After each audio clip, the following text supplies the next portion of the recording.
there's no perfect way to live your 20s. You either live them up and become an underskilled 30-year-old, or you work them up and become an underlived 30-year-old. You just have to figure out which you'd rather be, accept the trade-offs, and know that there are no do-overs. And door 3, if you consider work, life, then you get to do both. That one ruffled a lot of feathers. Well, it's because people look back on their 20s and realize that they are one or the other. All right, I'm going to lean into this. I am okay. I had a conversation with my team about this, and I said, I am okay being a beacon of relentless hard work. I'm okay being the guy who says, fuck your mental health. I'm okay with it because I've given it a lot of thought. I think that the other side is wildly overrepresented, and I'm willing to sit on the logical extreme because I think it will help more people. And there are more people that I have met in my life who are dissatisfied by their live it up 20s than dissatisfied by their work it up 20s. Because most of the time in your 20s, you have no idea what you want. But knowing what you need to do to work and move ahead is fairly straightforward. And so you can take the known and make progress on the one that you have high confidence that you can make progress on. And then along the way, gain perspective on what are the things that are actually important to you in your life. And you may find out often that there are far fewer of those things than you really originally thought. Because what you thought live them up in your 20s was actually your mom and your 2 homies who are both mediocre, and you don't care about their opinion now when you're 30 anyways. But what a waste of a life it would have been to, quote, live up your mom's dream or your friend's dreams to then only get to your 30s and realize you didn't live it up and you also didn't work it up. And now you have neither.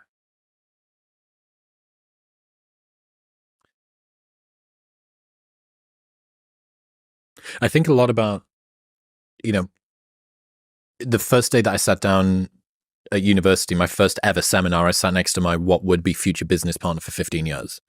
So I'm skint. I say to him, I've spent all of my money partying during Freshers Week. The first week, I'd spent my entire maintenance loan, which was supposed to be food and everything else for the rest of the term until fucking Christmas. And it's September the 29th. It was a big week. It was a good week. Which I could not survive now. And I think back to sort of the time that I spent and the endless hours. Like, I'm not kidding. And I don't reflect that much on the club promo stuff, maybe to my detriment. I should do it more. I've spent between 5,000 and 10,000 hours stood on the front door of nightclubs. I've spent at least 3,000 hours stood on the front door of the same nightclub, only on Saturdays, right? I didn't miss 202 Saturdays in a row. I took 4-day holidays from Sunday to Thursday so that I could come back to come and do this thing. And I look back at my 20s and I think, was that, how much was living, how much was accumulating skills? And the grass is always greener with this because in hindsight, you think, well, you imagine that you could have gone back and still accumulated all of the insights and the skills that you really value in yourself. That would have still happened, but that you would have got to maybe have more variety, or you would have maybe the fun or the whatever the thing. And when I look, for me, with my constitution, at what I value most in myself, almost all of those things have been accumulated by having a 20s and now a 30s that has been dedicated to work it up, not to live it up, to 4-day holidays in between those things.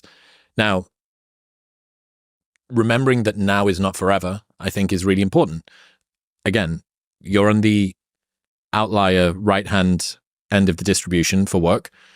Most people are going to pull themselves back across in terms of balance between work and play. But you can periodize what you're doing right now. you can accumulate all of that work, all of that experience, all of that explore time to work out. Actually, I don't like doing admin stuff. It turns out I'm really great at creative, or I really don't like traveling. It turns out I'm really great at routine. All of those things. There's like a buy-in. You remember CrossFit? You do a buy-in thing. It's a 1 mile run, and then it's this workout. You have to do that buy-in. Let's say everyone has to do that buy-in. Doing that buy-in when you're 25 is way easier than doing that buy-in when you're 40. Right? I finally work out who I am in the world, because you start to accumulate all of these better directional assistances. You're moving in a more directionally accurate way earlier, which means that you make more progress over the long term. So in retrospect, I'm glad that I did work it up 20s, and I'm glad that I did work it up 30s as well. So I'll say two things that might be helpful. One is, you obviously know my stance if you're listening to this on work-life balance, but maybe as a concession for you, your work-life balance obsession may just be too narrowly focused on the present and not extended into seasons. And so you can have work-life balance where I work for 3 years and then I have a more chill year. And I think that most people think about work life in terms of their split of the day rather than their split of the year or the decade. And I think that you can have a much better outcome on both sides if you were to split it up on a longer time horizon. So good. I mean, everybody knows what it's like to go through it every January. Intense period of diet. I fucked it at Christmas again. Too much chocolate, too much dinner. And you go, okay, well, what are you going to do? I'm going to work hard. I'm going to focus on my diet and my training for a while, and then I'm going to hold those gains for a period. Or I'm going to build a business. Okay, my health's probably going to take a hit for a little while. Or I just got out of a relationship. I need to go dating. All right, well, I'm probably not going to be able to spend so much time at work. Or maybe I'm going to be sleeping later, so my fitness is going to knock off a little bit. All of these things happen for periods of time. And yeah, remembering that now isn't forever is... And that's such a great frame, like a hyperbolic discounting and inability to be able to imagine that this is not the way that it's always going to be. And that's good.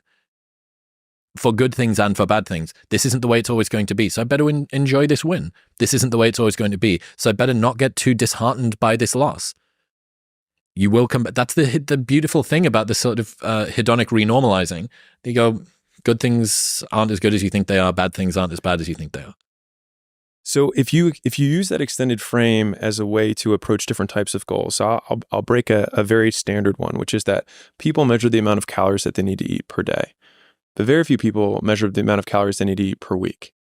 And so people will blow the day and say, well, screw it, I messed up today. I might as well have a pizza on top of it because I had chocolate and I went off my diet or whatever. But if you have a weekly outlook even, then all of a sudden you're like, oh, well, I can have a pizza tonight. I'll just skip most of my food tomorrow besides protein.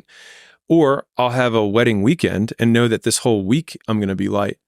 And so I have, 13,000 calories for the next 7 days that I can work my way through, which gives me a tremendous amount of flexibility. Mm-hmm. And the thing is that the further you extend the time horizon, the more flexible you can be with your achievement of it, as long as you only get the few things that matter most. And so it allows you to focus and prioritize on those few things that move the needle, rather than be overly obsessive on such a small, narrow window of time that is irrelevant anyways. So there's a coordination problem that happens when you try to balance too quickly. When you try to have a little bit of fun and a little bit of play and a little bit of fun and a little bit of play, whether it's task switching, whether it's just sort of the cognitive effort of your personality, like your identity is I'm gym guy for 3 months. Right, yeah. Hooray. I'm work guy for 3 months. Hooray. But when it's I'm gym guy this morning, I'm work guy this afternoon, it's tough. It's tough to do that. So yeah, kind of the same as you get diseconomies of scale as a business grows because there's more interconnectedness and communication between each person, the more yous there are going on inside. So this is an argument for sort of aggressive periodizing. I'm a hyper proponent of one single narrow focus. I'll define 2 more terms since the audience didn't ask for it. Sadness is a perceived lack of options. It's why it feels like hopelessness, because you don't know what to do. You don't know what options are available. You see none, which is why it feels like there's no way out. Anxiety is many options but no priorities, which is why you feel scattered but you can't decide. They feel very different, but fundamentally, those are the difference in the conditions that make people feel like they're anxious or they feel like they're sad. And so when we're working through what you were just talking about with, okay, I want to be gym guy and I also want to be work guy, we have many options, but a lack of priorities. And so we have anxiety over the fact that we're not making progress on any of them because we have not been able to say, this comes first.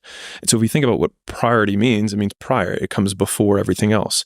And what I think a lot of people have a hard time doing is being okay with saying no and saying, okay, I will allow myself to just not get fatter rather than get fitter during this period.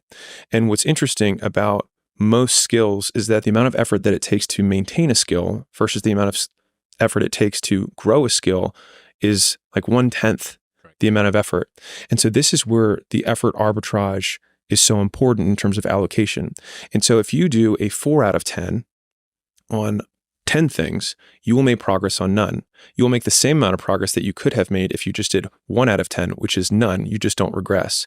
But the extra 3 points that you save on the 9, you could put on one other item and have a 10 out of 10 or a 13 out of 10 in effort. And then after every periodized chunk of time, have a big W or win that you can look back on and say, I did that, and therefore I am. And so I think that that's how you step up the mountain of progress when you're trying to work on many different skills, quote, at the same time. It's just that the at the same time is over a year, not over a day. George told me this while we were on mushrooms in Nashville. Fucking brilliant. So I'm there watching. That's the hook. Got to get people in the door. Yeah. I'm there, 4th of July. George turned to me and he said, general ambition gives you anxiety. Specific ambition gives you direction. There is nothing more anxiety inducing than I want to be better and I don't know what at and I don't know how. Like, just think about that for a second. Sort of embody that. It's sort of a chasing. It's a lean in, and it's tight, and sort of your shoulders are up, and there's a ringing in your ears, and you have no idea. It's like a threat. You've heard a noise in the forest, and you have no idea where it's come from. Specific ambition gives you direction. And I think the concept of specific versus general ambition ladders up to bundled terms. I want this big thing, but I haven't broken that thing down into what I can actually do. Once you get specific into the actions, you don't have a lot of anxiety because you can see what is required in order to get it. And so to circle the loop back on sadness, which is, because some people who are listening to this may be sad, so this is for you. To get out of sadness, and I've been sad many times in my life, the thing that's helped me get out of it is realizing that a perceived lack of options is what causes sadness, not a lack of options, a perceived lack of options, which means that all I have to do is figure out what I need to do, and figuring it out becomes the option. And so then I have clarity on the one thing that I need to do to pull myself out of this moment of sadness, which is, oh, I just have to figure out what to do. And that is how I get, at least for me, have gotten out of my sadder periods.